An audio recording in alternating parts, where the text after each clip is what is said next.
नमस्कार प्यारे छात्रों, आप हैं Rajkumar Patel sir. YouTube channel पर हम पढ़ रहे हैं निर्देशात्मक कक्षाओं हेतु मॉड्यूल विद्यार्थी अभ्यास पुस्तिका। आज हम कक्षा 10वीं की गणित पुस्तक का अध्याय 12 का नाम है पृष्ठीय क्षेत्रफल और आयतन। इस पाठ के सवालों को करेंगे। इससे पहले के अध्यायों को आप प्लेलिस्ट पर जाकर हमारी चैनल पर प्लेलिस्ट पर जाकर उन्हें देख सकते हैं। आइए शुरू करते हैं। प्रश्न पहला है, सही विकल्प चुनिए। पहला प्रश्न है, एक कीप यानी फनल निम्नलिखित का उदाहरण है। तो जो कीप होता है वो शंकु का छिन्नक और बेलन के छिन्नक का उदाहरण होता है। बी विकल्प को हम सही करेंगे। प्रश्न क्रमांक दूसरा है, यदि पानी से पूरा भरे हुई त्रिज्या 5 सेंटीमीटर और ऊंचाई 6 सेंटीमीटर वाले एक बेलनाकार कप में त्रिज्या 2.1 सेंटीमीटर का एक कंचा डाला जाए तो बेलनाकार कप में से कितना पानी बाहर जाएगा? इसका उत्तर होगा 38.8 घन सेंटीमीटर। आगे देखें, प्रश्न दूसरा है, रिक्त स्थान की पूर्ति कीजिए। प्रश्न क्रमांक पहला है, एक किनारे पर बेलनाकार बनाई गई पेंसिल एक शंकु और एक खालिस्तान का संयोजन है। तो यहाँ लिखेंगे हम बेलन। दूसरा प्रश्न है, यदि आर एवं एल क्रमशः शंकु के आधार की त्रिज्या एवं शंकु की त्रिज्या को ऊंचाई है तो शंकु का वक्र पृष्ठ खालिस्तान होता है। शंकु के वक्र पृष्ठ का फॉर्मूला होता है पाई आर एल। ये हमारा शंकु का वक्र पृष्ठ है। आगे देखें आप, प्रश्न क्रमांक तीसरा है, सही जोड़ी बनाइए। स्तंभ 1 से स्तंभ 2 को मिलाना है। देखें आप, एक की फनल संयोजन है। तो एक की फलन जो संयोजन है एक शंकु के छिन्नक और एक बेलन का है, तो ये मिला देंगे। दूसरा है, एक सुराही संयोजन है। तो एक सुराही जो है एक गोले और एक बेलन का संयोजन है, इसको आप इससे मिलाएंगे। एक साहुल भौरा संयोजन है। तो एक साहुल और जो भौरा है वो एक अर्धगोले या एक शंकु का उदाहरण है। एक गिल्ली संयोजन है। तो एक गिल्ली जो है वो दो शंकु और एक बेलन का उदाहरण है। ये इसका हो जाएगा। प्रश्न क्रमांक चौथा है, एक शब्द या वाक्य में उत्तर दीजिए। पहला प्रश्न है, गिल्ली डंडे के खेल में गिल्ली का आकार किन किन ठोसों का संयोजन है? यहाँ दो शंकु और एक बेलन, इसका आंसर होगा। दूसरा है, बैडमिंटन खेलने में प्रयुक्त की जाने वाली शटलकॉक चिड़िया किन किन ठोसों का संयोजन है? तो ये चिड़िया जो है अर्धगोले और शंकु का छिन्नक, इसका संयोजन है। तीसरा है, घनाभ के संपूर्ण पृष्ठ का सूत्र लिखिए। तो घनाभ के संपूर्ण पृष्ठ का फॉर्मूला है 2 कोष्ठक के अंदर LB धन BH धन HL। ये घनाभ के संपूर्ण पृष्ठ का सूत्र है। चौथा देखें, घनाभ के आयतन का सूत्र लिखना है। तो चौथे प्रश्न में घनाभ का आयतन का सूत्र हमने यहाँ लिखा है LBH। घनाभ के आयतन का सूत्र है लंबाई चौड़ाई गुणित ऊंचाई। प्रश्न क्रमांक 5वां है, गोले के संपूर्ण पृष्ठ का सूत्र लिखिए। तो यहाँ गोले के संपूर्ण पृष्ठ का सूत्र है 4 पाई r वर्ग। ये गोले के संपूर्ण पृष्ठ का क्षेत्रफल का फॉर्मूला है। छठवां है, गोले के आयतन का सूत्र लिखिए। तो 6 नंबर का आंसर है 4/3 पाई r घन। ये गोले के आयतन का सूत्र है। सातवां देखेंगे, अर्धगोले के वक्र पृष्ठ का सूत्र। तो अर्धगोले के वक्र पृष्ठ का सूत्र है 2 पाई r वर्ग। प्रश्न क्रमांक 8वां है, अर्धगोले के संपूर्ण पृष्ठ का सूत्र लिखिए। तो अर्धगोले के संपूर्ण पृष्ठ का सूत्र है 3 पाई r वर्ग। आगे देखेंगे, अर्धगोले का आयतन का सूत्र है 9वें प्रश्न में। तो 9वें प्रश्न का आंसर है 2/3 पाई r घन। 10वां है, बेलन के वक्र पृष्ठ का सूत्र। तो बेलन के वक्र पृष्ठ का सूत्र जो है 2 पाई RH। ये जो है बेलन के वक्र पृष्ठ का फॉर्मूला है। 11वां है, बेलन के संपूर्ण पृष्ठ का सूत्र। तो 11वें प्रश्न का आंसर है 2 पाई r कोष्ठक के अंदर r धन h। ये जो है बेलन के संपूर्ण पृष्ठ का फॉर्मूला है। 12वां प्रश्न देखेंगे, बेलन के आयतन का सूत्र। तो बेलन के आयतन का फॉर्मूला है पाई r वर्ग h। ये बेलन के आयतन का सूत्र है। शंकु के वक्र पृष्ठ का सूत्र लिखिए। शंकु के वक्र पृष्ठ का सूत्र है पाई r l। 14वां प्रश्न है, शंकु के संपूर्ण पृष्ठ का सूत्र लिखिए। तो इसका आंसर है पाई r कोष्ठक के अंदर r धन l।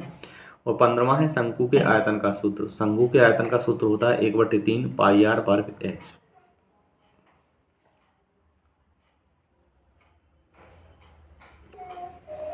प्रश्न क्रमांक 5वां है, सत्य असत्य लिखिए। पहला है, एक किनारे पर बेलनाकार बनाई गई पेंसिल एक शंकु और एक बेलन का संयोजन है। यह कथन सत्य है। दूसरा है, एक की फनल एक शंकु और एक बेलन का संयोजन है। यह कथन असत्य है। तीसरा है, अर्धगोले का संपूर्ण पृष्ठ बराबर 3 पाई r वर्ग होता है, जहां r अर्धगोले की त्रिज्या है। यह कथन सत्य है। चौथा है शंकु का आयतन बराबर 1/3 पाई आर वर्ग एच होता है, जहां आर आधार की त्रिज्या एवं एच शंकु की ऊंचाई है। यह कथन भी सत्य है। प्रश्न क्रमांक 6वां है, दो घनों जिनमें से प्रत्येक का आयतन 64 घन सेंटीमीटर है के संलग्न फलकों को मिलाकर एक ठोस बनाया जाता है। इससे प्राप्त घनाभ का पृष्ठीय क्षेत्रफल ज्ञात कीजिए। यहाँ देखें आप, ये दो घन थे, इनको हमने मिला दिया तो एक घनाभ बन गया। इसका हमें पृष्ठीय क्षेत्रफल निकालना है। दिया है दो सर्वांग सम घन है जिनमें प्रत्येक का आयतन ए घन बराबर 64 घन सेंटीमीटर है, जहाँ ए बराबर वर्ग की भुजा है। दोनों फलकों को मिलाकर एक घनाभ बनाया गया है जिसकी लंबाई L बराबर 2a, चौड़ाई b बराबर a एवं ऊंचाई h बराबर a होगी। आयतन दिया है घन का, ए का घन बराबर 64,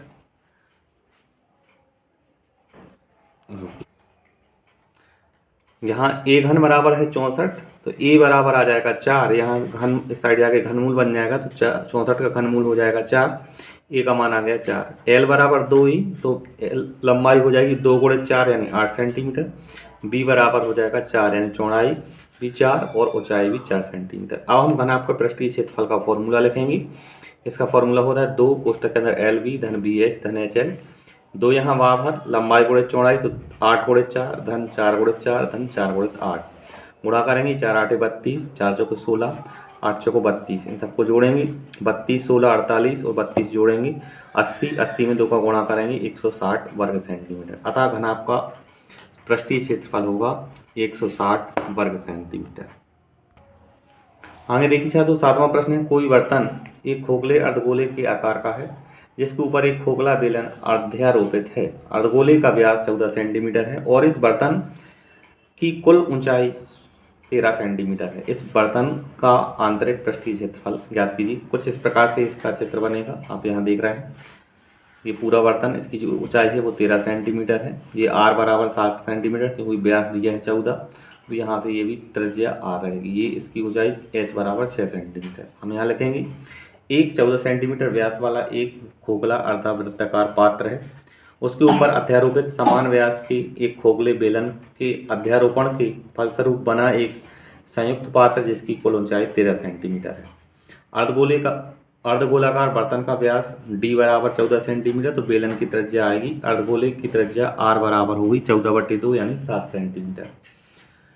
पात्र की कुल ऊंचाई है 13 सेंटीमीटर, तो बेलन की ऊंचाई होगी h बराबर 13 - 7 6 सेंटीमीटर।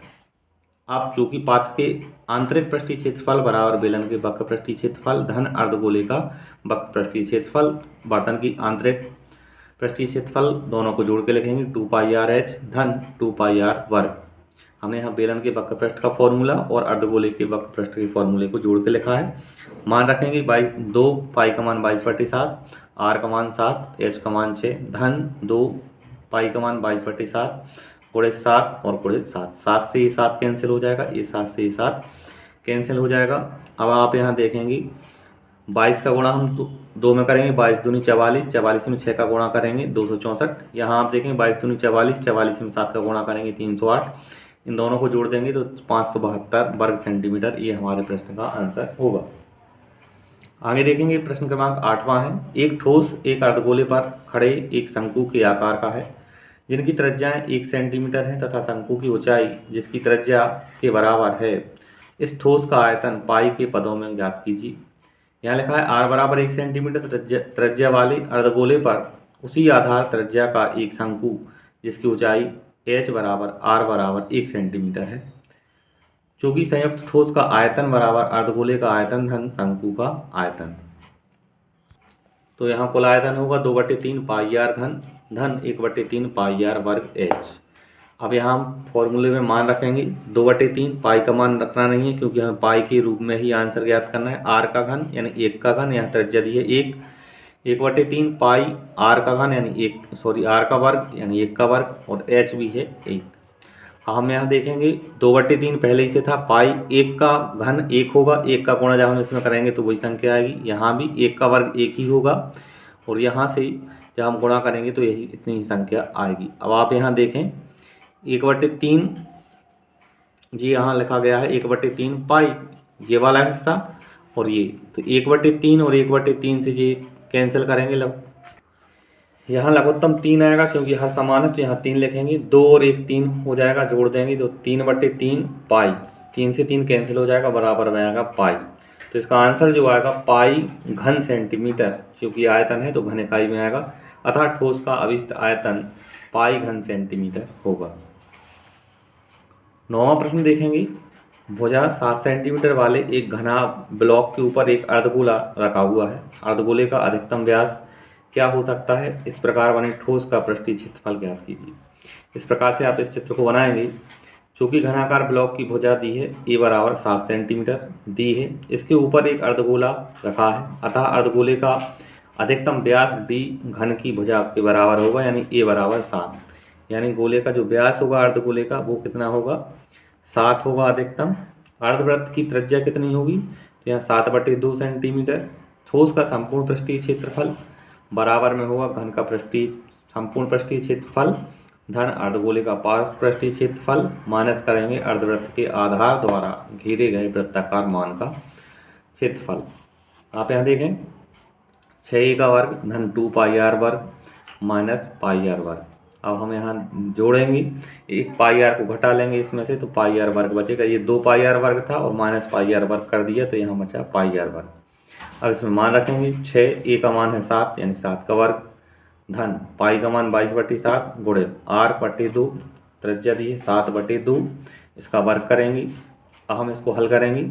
7 का वर्ग होगा 49 और 2 का वर्ग होगा 4, तो यहाँ 6, ये 7 वाला वर्ग जो है 7 का वर्ग 49, तो 6 गुणे तो 49 ये आ गया। 22/7 ये था, यहाँ 7/2 को हमने 2 बार लिखा, 7/2 गुणे 7/2, 7 से 7 कैंसिल हो गया है।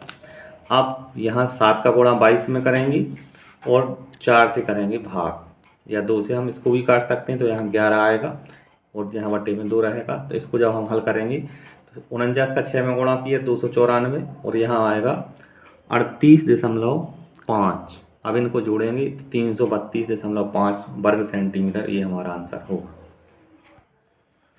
प्रश्न क्रमांक 10वां है। ऊंचाई 2.4 सेंटीमीटर और व्यास 1.4 सेंटीमीटर वाले एक ठोस बेलन में से इसी ऊंचाई और इसी व्यास वाला एक शंक्वाकार खोल काट लिया जाता है। शेष बचे ठोस का निकटतम वर्ग सेंटीमीटर तथा तक पृष्ठीय क्षेत्रफल ज्ञात कीजिए। इस प्रकार से ये चित्र बनेगा छात्रों, आप इस चित्र को देखें। दिया है h बराबर 2.4 सेंटीमीटर, ऊंचाई l बराबर 1.4 सेंटीमीटर, माना तरेक ऊंचाई l सेंटीमीटर है तथा त्रिज्या r बराबर 1.4/2, त्रिज्या आएगी 0.2 सेंटीमीटर, सॉरी 0.7 सेंटीमीटर। त्रिक ऊंचाई का फॉर्मूला है h का वर्ग धन r का वर्ग पूरे का वर्गमूल, यहाँ 2.4 का वर्ग धन 0.7 का वर्ग, यहाँ आएगा 5.76 धन 0.49, इनको जोड़ेंगे 6.25 और इसका जब वर्गमूल करेंगे तो 2.5, l का मान आएगा 2.5। चूंकि प्राप्त ठोस का पृष्ठीय क्षेत्रफल बराबर बेलन का वक्र पृष्ठीय क्षेत्रफल धन शंकु का वक्र पृष्ठीय क्षेत्रफल धन ऊपर के आधार का वृत्तीय क्षेत्रफल। अब हम तीनों को जोड़ के लिखेंगे 2πrh, ये फार्मूला बेलन के वक्र पृष्ठ का, πrl ये शंकु के वक्र पृष्ठ का, और यहाँ लिखेंगे ऊपर के वृत्तीय क्षेत्रफल यानी वृत्त के πr वर्ग, ये फॉर्मूला। इनमें देखेंगे आप πr हमने बाहर ले लिया, यहाँ बचा 2h इसमें से, यहाँ बचा l और यहाँ बचा r, एक r और पाई बाहर आ गया। यहाँ मान रखेंगे पाई r, तो पाई का मान 22/7, r दिए 0.7 गुणे 2h, 2 गुणे 2.4 धन 2.5, ये l और ये r है 0.7। 7 से ये 7 कैंसिल हो जाएगा, यहाँ दशमलव लगा है, लेकिन सबसे पहले हमने यहाँ 0.7 था, इस दशमलव को हटाएंगे तो इसके बटे में 10 लिखेंगे, तो ये 7 हो जाएगा। ये 7 से 7 कैंसिल, और 10 से हम जब 22 में भाग करेंगे तो 2.2 आ जाएगा। अब हम यहाँ अंदर गुणा कर लेते हैं, 2 का गुणा 2.4 में करेंगे तो 4.8 आएगा। 2.5 में जब हम 0.7 जोड़ेंगे तो ये 3.2 हो जाएगा। इसको जोड़ेंगे हम तो यहाँ आ जाएगा 8, और 2.2 में 8 का जब हम गुणा करेंगे तो 17.6 वर्ग सेंटीमीटर या 18 वर्ग सेंटीमीटर, ये हमारा आंसर आ जाएगा लगभग में। इस प्रकार से ये हल हो जाएगा। आगे देखें, प्रश्न क्रमांक 11वां है। एक कलम दान घनाभ के आकार की एक लकड़ी से बना है। जिसमें कलम रखने के लिए 4 शंकुआकार गड्ढे बनी हुई है। घनाभ की विमाएँ 15 सेंटीमीटर × 10 सेंटीमीटर × 3.5 सेंटीमीटर। प्रत्येक गड्ढे की त्रिज्या 0.5 सेंटीमीटर और गहराई 1.4 सेंटीमीटर है। पूरे कलमदान में लकड़ी का आयतन ज्ञात कीजिए। चित्र के अनुसार आप देख लें, ये कलमदान है और ये कलमदान में रखने के लिए 4 शंकुआकार छिद्र दिए हुए हैं। लिखेंगे दिया है घनाभ की विमाएँ 15 × 10 × 3.5 सेंटीमीटर, जिसमें 4 शंकुआकार गड्ढे, प्रत्येक की ऊंचाई दी है 1.4 सेंटीमीटर और त्रिज्या है r बराबर 0.5 सेंटीमीटर। घनाभ का कुल आयतन निकालेंगे हम तो 15 × 10 × 3.5, इसको जब आपस में गुणा करेंगे तो 525 घन सेंटीमीटर आएगा। अब 4 शंकुआकार गड्ढों, यहाँ हम लिखेंगे गड्ढों का आयतन 4 × 1/3 πr वर्ग h। ये 4 गड्ढे हैं तो 4 हमने साथ में गुणा करके लिखा। 4 × 1/3 पाई का मान 22/7 गुणित त्रिज्या है 0.5, इसका वर्ग करेंगे और ये h दिया है 1.4। ये 4 हम यहाँ बटे में 10 लिख लेंगे और दशमलव को हटा देंगे। 7 से 14 कैंसिल होंगे 2 बार। ये 14 1.4 का हम दशमलव हटाएंगे तो बटे में 10 लिख लेंगे। 7 से 14 कैंसिल करेंगे 2 बार तो यहाँ 2/10 आ जाएगा। 0.5 का वर्ग करेंगे हम तो यहाँ आएगा 25 और हम बटे में लिखेंगे 100, क्योंकि दशमलव के बाद 1 अंक में है तो दशमलव के 2 अंक बाद तो यहाँ 100 आ जाएगा। और फिर हम 22 का गुणा 4 में करेंगे तो 22 × 4 = 88, 88/3 गुणित 25/100, यहाँ से 25/100 गुणित 2/10। अब हम काटेंगे तो आप यहाँ देखेंगे 25 से 100 को काटेंगे 4 बार तो ये 100 कट जाएगा। आप 2 से काटेंगे 88 को तो ये 44 बार कटेगा और ये 2 बार कटेगा। 2 से ये 2 कैंसिल हो जाएगा। अब यहाँ हमारे पास बचेगा 44/10 गुणित 3। हमने 10 से 44 में भाग किया तो 4.4/3 ये पहले से ही है। अब 4.4 में 3 से भाग करेंगे तो 1.43 घन सेंटीमीटर ये आ जाएगा। अब लकड़ी का आयतन 523.53 और यहाँ पहले वाले आयतन से लकड़ी के आयतन में से हम 4 गड्ढों के आयतन को घटा देंगे, यानी 525 में से हम 1.47 घटाएंगे तो आंसर आएगा 523.53 घन सेंटीमीटर। अतः लकड़ी का अभीष्ट आयतन 523.53 घन सेंटीमीटर इसका आंसर हो जाएगा। इस तरह से हमने इस वीडियो के माध्यम से इस पाठ के सवालों को पूरा किया है और इसके पहले के पार्टों के वीडियो के हल आप हमारे प्लेलिस्ट पर जाकर, चैनल पर जाकर प्लेलिस्ट पर जाकर देख सकते हैं। अगर आपको वीडियो अच्छे लगे तो चैनल को सब्सक्राइब करें, वीडियो को लाइक करें और अपने दोस्तों के साथ शेयर करें। धन्यवाद। जय हिंद, वंदे मातरम।